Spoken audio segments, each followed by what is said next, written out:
Are there sex differences in Alzheimer's disease? If so, how can we find them? Well, gene regulation is complex. At a basic level, transcription factors come together to form complexes. These complexes bind to DNA, recruit RNA polymerase, which then transcribes a gene.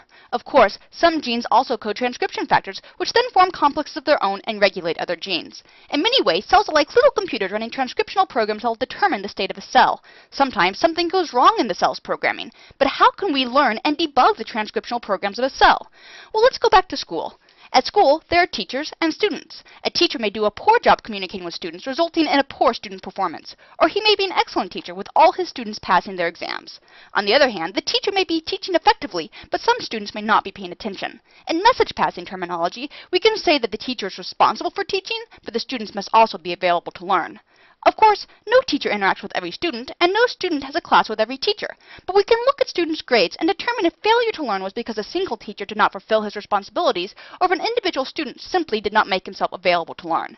Transcriptional programming is similar, with transcription factors responsible for regulating their target genes, resulting in more or less gene expression. And that's where PANDA comes in. PANDA uses message passing to estimate the connections between transcription factors and genes. Once we know something about these connections, we can begin to figure out errors in the transcriptional programs, and if those lead to Alzheimer's disease, and if those programs are different between men and women.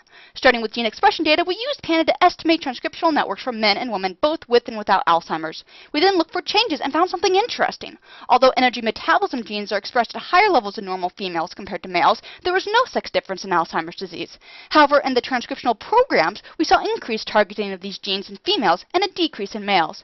When we looked at what might be driving these changes, we found a number of transcription factors that respond to hormones that appeared to be most responsible for the differences. It's exactly what we might have expected to find, but we couldn't have without knowing the networks driving the transcriptional programs of these cells.